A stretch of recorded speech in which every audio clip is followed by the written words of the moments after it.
Hi everyone, welcome. Today I was actually planning on filming a little compost video, but I got a frost warning. It's supposed to get down to about 33 degrees here tonight, and there's a lot of stuff that I need to do in the garden. Not a lot, but a fair bit. So I figured, why not bring you along, show you how I'll get this ready for the first frost. I don't have a ton that I'm going to protect. I actually didn't get any peppers this year. Insert crying emoji here. The weeds completely crowded them out, and I actually forgot where I planted them, so there might be peppers in here, but we're not going to worry about them. I also didn't stake my tomatoes, so I'm just going to harvest what I can. Even if they're green, they'll ripen inside, so I'm going to bring those in. I'm going to harvest all of the dried beans that I have. I don't know what this is doing here, but there's a cucamelon plant growing up this giant amaranth I have here. So I'm gonna harvest all my cucamelons. They're just these cute little mini watermelon looking cucumbers. I think they're also called Mexican sour gherkins. And they're so good. My kids love them. I love them. So we're gonna harvest those. All the tomatoes. I have a ton of dahlias that are not going to make it if there's a frost. So I'm gonna cut all of those off and put them in my little flower harvesting bucket, which is just an old maple syrup sap bucket. I'm not going to worry about all of my kale because that actually will handle a frost just fine. And sometimes it tastes a little better after a frost. I can't personally taste a difference, but some may say that. So here, this bed, I'm going to try to overwinter this. So I'm going to put in some PVC hoops that I've had for almost 10 years, and I just keep reusing them. And I'm going to put some rebar on the ground, put the hoops up, but I'm not going to cover them. I just want to have that here so I can put up some plastic tarp when the time comes for like serious cold weather. So let's get started. This work is not going to do itself, unfortunately, and I don't have any garden help except my husband, and he's filming. So it's just me. All right, let's go. Okay, first things first, don't you dare ask me what type of dahlias I planted because I didn't label them. Most of these are mystery tubers that I got from the New England Dahlia Society, of which I would like to be a member someday, but I don't think they're gonna let me in with the way I plant flowers, which is just pop the tubers in the ground and wait to harvest. So these are going to get decimated if we get some frost tonight. So my daughter's teachers are gonna get beautiful bouquets tomorrow. And well, probably my son's teachers too, because we've got a lot of flowers to get through. Now, last time I harvested some dahlias, I guess you don't harvest flowers, you kind of pick them. Last time I picked some dahlias, I had to leave one because I noticed a cute little salamander hiding in the leaves of one. And it was a beautiful, gorgeous cafe au lait dahlia, which I obviously would have loved to bring inside and enjoy. But I put it right back down. Oh, what am I stuck on? Give it up. What am I stuck? What?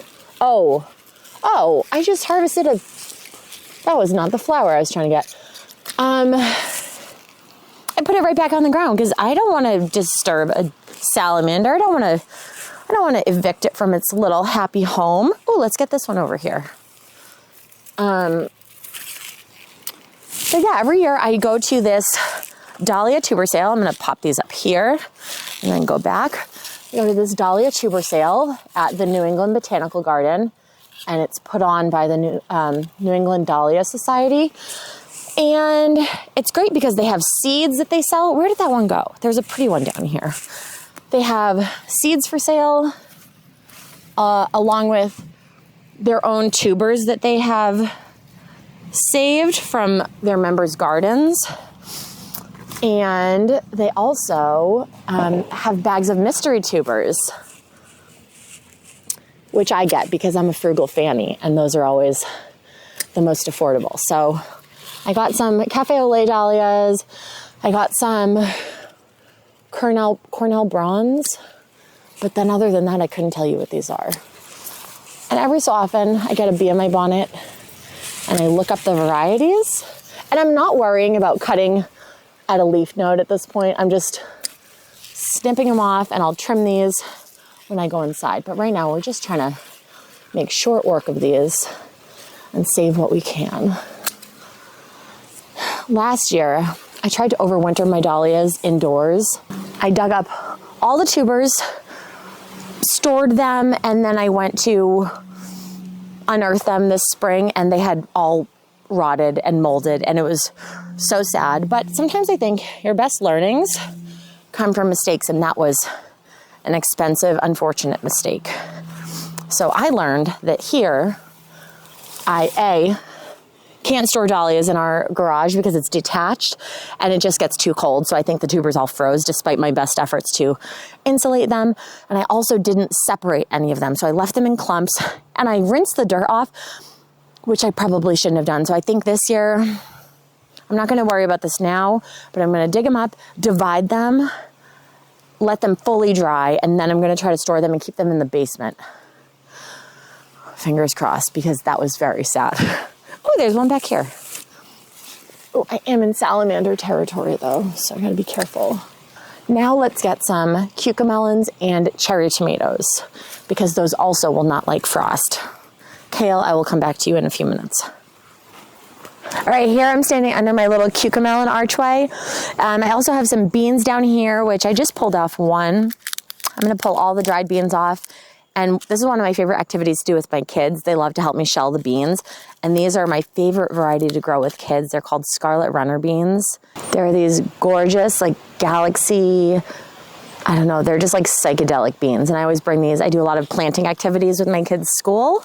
So I'll always bring these because they're really fun for kids. They're very like sensory, tactile friendly. So I'm gonna harvest all those, but these are gonna go there right now.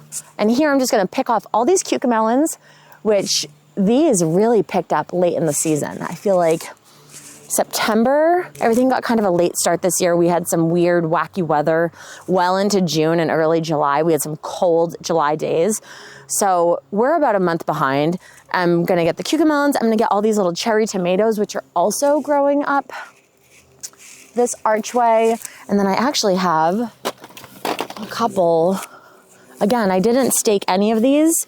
So I'm pretty pleased with the tomatoes that we did get, because the garden and the season just got away from me this year. I'm always scared. When I'm harvesting tomatoes, I always get scared that I'm going to see a tomato hornworm. So I apologize if I scream. So I'm going to do this, get all the cucamelons, get all the tomatoes. And you know what? I'm going to come down here and grab the rest of these beans because I have another variety I want to show you. So I believe these are... You really got to work on labeling next year. These are, oh, what are these? You know what? I'm going to have to look it up. But these, I pulled one off the other day, and they are also so pretty. Oops. Oh, gosh. We're going to get beans there next year. Look at these. I thought these were Kentucky Wonder Pole, but now I'm second guessing myself. Can I show these? There you go. Perfect. So I'm going to do a little Google search and ID these, but there are quite a few. Eventually, I would like to be able to grow enough beans to have pounds and pounds and pounds of dried beans for cooking over the winter. Right now, I'm just happy with whatever I get to plant next year. Ooh, weird fungus. Ooh.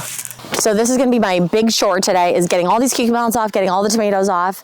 The last thing I wanna do while I have my husband filming and while I have time before I have to go pick my son up from preschool is I wanna get those hoops installed. So when it comes time, I can just quickly throw some frost cloth over or throw a little polytunnel makeshift situation up. So let's go do that before I lose motivation and time. All right, I just found a gigantic caterpillar, which honestly is the first that I've seen this year because the birds have been doing a phenomenal job of organic pest control. Last year I was riddled, like I tried to let nature do its thing, which I do try to do in the garden, mainly A, because I'm lazy, and B, because I just think if you let nature run its course, eventually things will balance out. Last year it did not work. All of my brassicas were riddled with caterpillars. Maybe I can put a picture here. It was bad. My chickens got a lot of snacks. But this year, I've hardly seen any, and the ones that I do see are gone the next day. And like the kale has just flourished. It's done so well. So I have this whole bed, a bunch of different varieties. I have some collard greens over here. So this general area is what I'm going to try to stake out with some rebar and get some makeshift hoops set up. These, let me walk back here. Oh my gosh, oh my gosh. It's a kale forest. So these are just 1/2 inch, I'll start up here, 1/2-inch PVC pipes that we started using when I started gardening in Santa Monica because I had to put shade cloth up a lot because the temperatures we would get such crazy heat waves and all of my lettuce and kale would just not survive. So these have traveled across the country with me and they're a little rusty, but they get the job done. So I'm gonna put one, let's put that right here. It's not gonna go down too far. Oh, sorry, any earthworms that I'm displacing. We'll do that. Let's do one over here. Oh my gosh, sorry. Okay, let's see, that should be good. And now what I'm gonna do is actually this one can go over there for now. It's fine, don't worry about it. And I'm just gonna slip this right on there, like so. Pop it down. This is usually a 2-person job. There we go. Hold on. I'm scattering weed seeds all over the place. Okay. Do I look graceful? And now I'm gonna pop this right on here.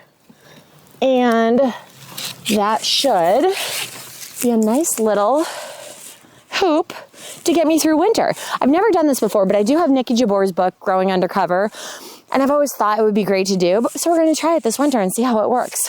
So I'm gonna put up 1, 2, 3 more so I get a nice big tunnel, and that should do it for today. I feel good. And the garden's gonna do what it's gonna do. I'm not gonna fret. The last thing that I'm gonna do, which I'm not gonna do right now because most of them are scattered and I'm not gonna make my husband follow me all around the garden. I'm gonna go around and save some annual seeds, calendula and cosmos specifically, and some marigolds, and actually some of these too. This is Mexican sunflower, which that one has since gone to seed, but it was about 10 feet tall. It was beautiful. So I'm just gonna go around, and it's honestly as simple as just, I'm gonna use clippers because these stems are very sturdy.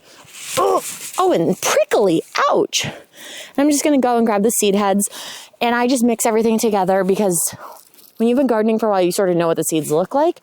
So I'm gonna do that. And then anything that I miss will just self-sow, but I do like to save some to scatter and plant where I want them to be next year. So it's nothing crazy.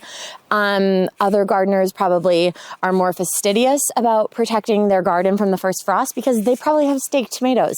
They probably still have peppers. They probably have more things to protect. So thank you, Past Amy, because I don't have a lot of work to do today. But in the future, I will be staking my tomatoes because it was kind of a bummer to not get. I usually have about 10-gallon bags full of paste tomatoes to freeze and use through the winter, and I will be lucky if I get one this year. So thank you for helping me with these chores today, and I hope you learned something, and happy gardening.